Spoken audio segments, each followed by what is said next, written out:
I gave you my heart.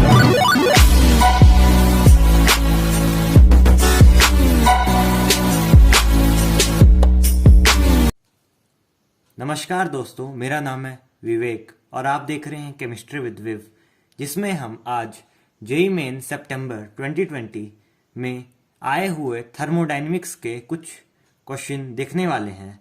तो चलिए शुरू करते हैं। तो हमारे पास पहला क्वेश्चन है, the internal energy change for 90 gram of water undergoing evaporation at 100 degree Celsius is. तो जैसे ही हम इस क्वेश्चन को देखते हैं तो सबसे पहले हम यहाँ पर डाटा पे अगर नज़र डालें तो हमारे पास जो डेल्टा एच ऑफ वेपराइजेशन है एट 373 केल्विन, वो हमारे पास 41 दी हुई है एक मोल के लिए, क्योंकि ये पर मोल है यानी कि एक मोल के लिए। लेकिन हमारे पास 5 मोल्स ऑफ वाटर गिवन है, क्योंकि हम जानते हैं कि नंबर ऑफ मोल्स जो होते हैं वो होता है given mass over molecular mass. Given mass हमारे पास 90 है और वाटर का जो मोलर मास है वो 18 होता है, यानी कि हमारे पास 5 मोल्स है। तो सबसे पहले हम डेल्टा एच की वैल्यू फॉर 5 मोल्स निकालेंगे। सो हम देखेंगे कि delta H vaporization for 5 moles will be 41 into 5 equal to 205 kilo joule. यदि हम इसके बाद देखें तो हमको यहाँ पर ये फार्मूला पता होना चाहिए कि जो डेल्टा एच होता है वो होता है delta U plus delta N G R T, क्योंकि हमें यहाँ पर इंटरनल एनर्जी चेंज निकालना है जो कि डेल्टा यू होता है, और डेल्टा एच हमारे पास गिवन है और टेम्परेचर भी गिवन है और आर की वैल्यू भी गिवन है और डेल्टा एन जी भी गिवन है। तो हमको कोई ऐसा फार्मूला ढूंढना था जो डेल्टा एच और डेल्टा यू को रिलेट करता है। अब हमें सिर्फ वैल्यू पुट करनी है और हमारे पास जो रिएक्शन है वो सिंपली ऐसा है कि हम वाटर को लिक्विड स्टेट से गैसियस स्टेट में रिएक्ट करवा रहे हैं, क्योंकि हमारे पास इवेपोरेशन रिएक्शन है। तो यदि हम यहाँ पर देखें तो डेल्टा एच की वैल्यू, सिंस हमारे पास जो आंसर है वो हमको जूल्स में निकालना है, हम मान लेते हैं यहाँ पर इन जूल्स निकालना है। तो यदि हम यहाँ पर देखें तो डेल्टा एच की वैल्यू हम पुट करेंगे 205 किलो जूल, यानी कि हमारे पास 1 kilo joule equal to 1000 joule is equal to delta U जो कि हमें निकालना है प्लस डेल्टा एन जी, क्योंकि हम जानते हैं कि 5 मोल जो वाटर के थे वो लिक्विड स्टेट से 5 मोल गैसियस स्टेट में जा रहे हैं, यानी कि हमारे पास जो delta N G of reaction है वो 5 है। फर्दर हम इस रिएक्शन को यदि हम मोल वाइज देखें तो यहाँ पर 5 moles of water changes into 5 mole of water in gaseous state 5 into 8.314 into temperature हमें पता है कि हमें केल्विन में लिखना है और जो कि गिवन भी है 373 केल्विन 100 डिग्री सेल्सियस इंटू 373।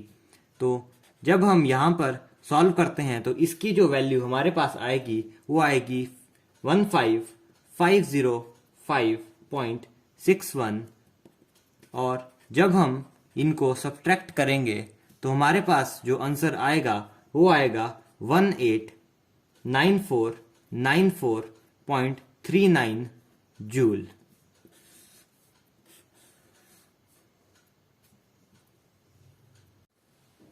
तो चलिए बढ़ते हैं जिंदगी में थोड़ा सा आगे, यानी कि हमारा next question, the heat of combustion of ethanol into carbon dioxide and water is -327 kilocalorie at constant pressure. The heat evolved in calories at constant volume at 27 degrees Celsius if all the gases behave ideally is. So guys, हमारे पास यहाँ पर पूछा गया है heat evolved at constant volume। तो सबसे पहले हमें ये पता होना चाहिए कि जो हमारे पास constant volume पे जो heat evolve होती है, मतलब यानी कि वो डेल्टा यू होती है जो हम कांस्टेंट वॉल्यूम पे डिफाइन करते हैं, और डेल्टा एच जो हम डिफाइन करते हैं वो करते हैं हम लोग कांस्टेंट प्रेशर पे। सो इससे हमें ये पॉइंट क्लियर हो जाना चाहिए कि हमारे पास जो डेल्टा एच है वो क्वेश्चन में गिवन है, क्योंकि हमारे पास ये मेंशन्ड है कि the heat of combustion of ethanol into carbon dioxide and water is -327 eight constant pressure, यानी कि जो हमारे पास डेल्टा एच की वैल्यू है वो है हमारे पास -327 किलो कैलोरीज। उसके बाद हम जानते हैं कि इन दोनों टर्म्स को जो फॉर्मूला रिलेट करता है वो होता है delta H equal to delta U plus delta N G R T, जिसमें जो डेल्टा एन जी होता है वो होता है number of moles of product minus number of moles of reactant. तो सबसे पहले चलिए रिएक्शन लिखते हैं जब इथेनॉल की कंबशन होती है।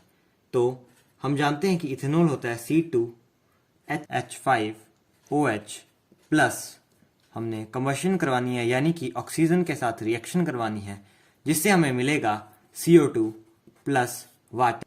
तो हम जानते हैं कि हीट ऑफ कंबशन में जो हमारे पास सारे जो रिएक्टेंट एंड प्रोडक्ट है वो हमारे पास स्टैंडर्ड फॉर्म में होने चाहिए। तो हम जानते हैं जो इथेनॉल होता है वो ड्रिंकिंग एल्कोहल होता है, यानी कि ये लिक्विड फॉर्म में होता है, ऑक्सीजन गैसियस फॉर्म में होती है, कार्बन डाइऑक्साइड भी गैसियस फॉर्म में होता है और वाटर की स्टैंडर्ड स्टेट में लिक्विड फॉर्म में होता है। तो हमें सिर्फ gaseous product minus gaseous reactant करना है जब रिएक्शन बैलेंस्ड हो। तो सबसे पहले हम इस रिएक्शन को बैलेंस कर लेते हैं। तो हम देख सकते हैं कि इस रिएक्शन में हमारे पास यहाँ पर 2 कार्बन है, तो यहाँ पर भी 2 कार्बन होने चाहिए। इससे हमारे पास यहाँ पर 4 + 1 5 ऑक्सीजन हो गई। हमारे पास जो रिएक्टेंट्स हैं उनमें हमारे पास 6 हाइड्रोजन है, यानी कि इधर भी 6 हाइड्रोजन होने चाहिए। तो हम यहाँ पर 3 से मल्टीप्लाई कर देंगे। अब हमारे पास प्रोडक्ट साइड 4 और 3 7 ऑक्सीजन है और रिएक्टेंट साइड सिर्फ 3 है।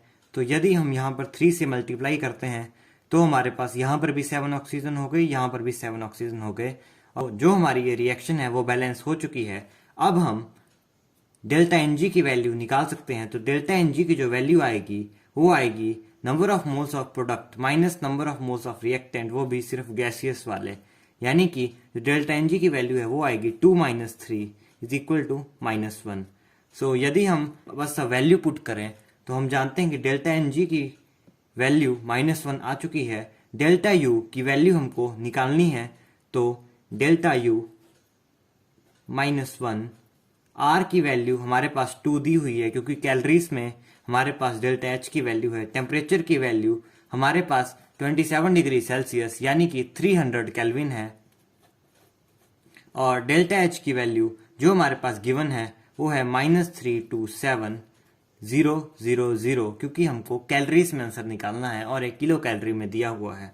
तो बस अब हमें सिर्फ इसको सॉल्व करना है। तो -327,000 प्लस 600 जो कि आता है -326,400 कैलोरीज, जो कि हमारा आंसर है।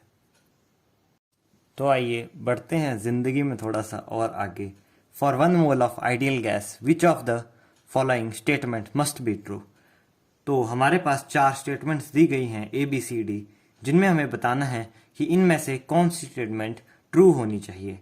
तो यदि हम पहली स्टेटमेंट पढ़ें U and H each depends only on temperature, जो कि बिल्कुल सही स्टेटमेंट है क्योंकि हम जानते हैं कि हमारे पास जो H होता है वो होता है NCP/dt और जो हमारे पास U होता है वो होता है NCV/dt।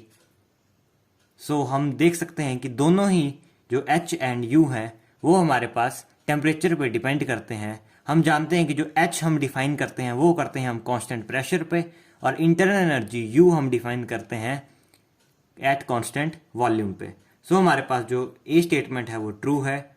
यदि हम सेकंड B स्टेटमेंट की बात करें, compressibility factor Z is not equal to 1, जो कि एक गलत स्टेटमेंट है क्योंकि हम जानते हैं कि हमारे पास आइडियल गैस गिवन है और आइडियल गैस में हम लिखते हैं PV is equal to nRT और हमारे पास जो Z होता है वो होता है PV और nRT is equal to Z which is equal to 1 in this case. तो यानी कि ये वाली स्टेटमेंट गलत है।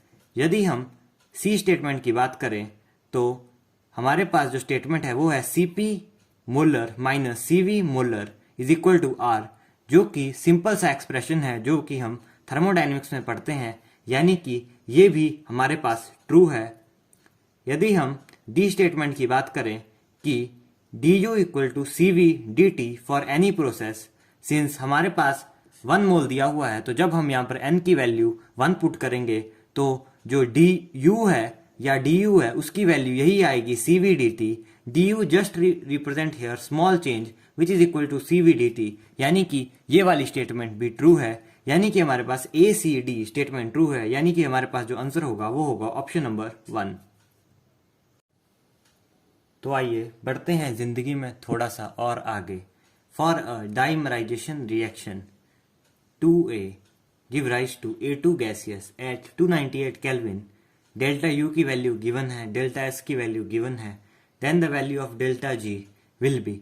तो सबसे पहले हमें इन सभी टर्म्स को देखते हुए डेल्टा G का फॉर्मूला याद आना चाहिए कि तुम्हारे पास डेल्टा G का जो फॉर्मूला होता है वो होता है delta G equal to delta H minus T delta S, यानी कि हमारे पास डेल्टा S गिवन है, टेम्परेचर की वैल्यू गिवन है और हमें डेल्टा G की वैल्यू निकालनी है, यानी कि हमको डेल्टा H की वैल्यू चाहिए।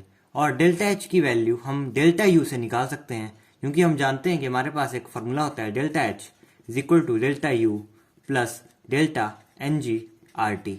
तो यदि हम इस फॉर्मूले को लगाएं तो डेल्टा H की value is equal to -20 kilo joule equal to 20 into 1000 plus delta NG which is equal to number of moles of product minus number of moles of reactant in gaseous state, यानी कि हमारे पास जहां पर delta NG की value वो आएगी 1 minus 2 is equal to -1। जब हम इस वैल्यू को पुट करते हैं तो हमारे पास कुछ ऐसा ऑब्टेन होता है। R की वैल्यू हमारे पास गिवन है 8.314 और टेम्परेचर की वैल्यू हमारे पास गिवन है 298 केल्विन।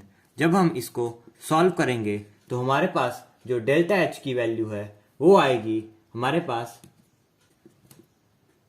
-22477.572 जूल।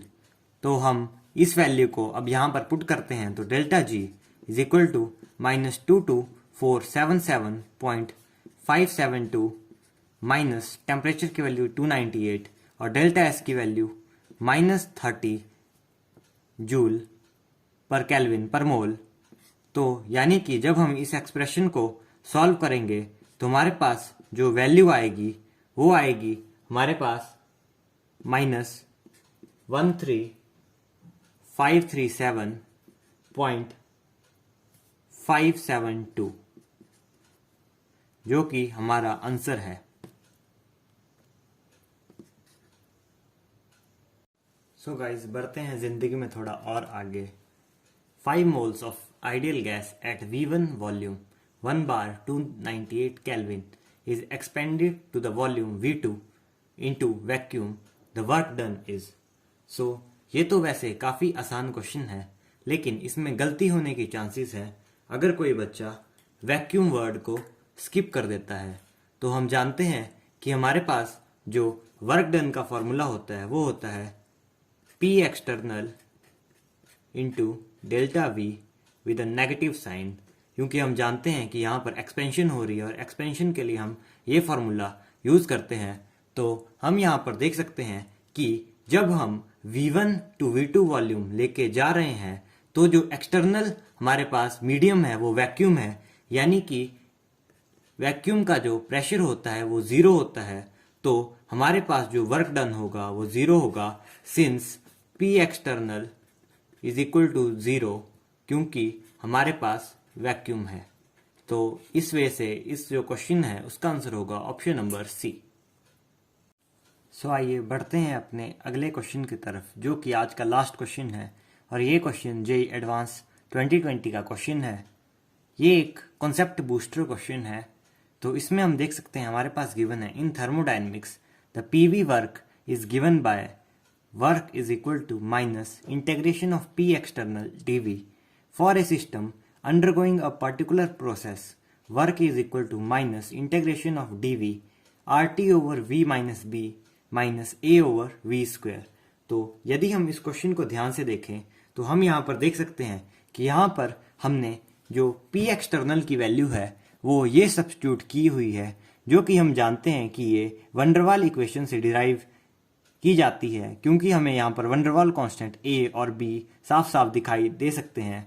तो यदि हम वंडरवाल इक्वेशन को लिखें तो हमारे पास इक्वेशन होती है p plus A N square over V square v minus N B is equal to N R T.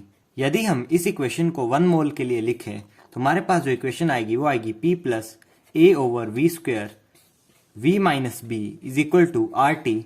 So यहाँ से यदि हम p की वैल्यू निकालें तो वो आएगी R T over V minus B minus A over V square, जो कि हमने यहाँ पर सब्स्टिट्यूट की हुई है।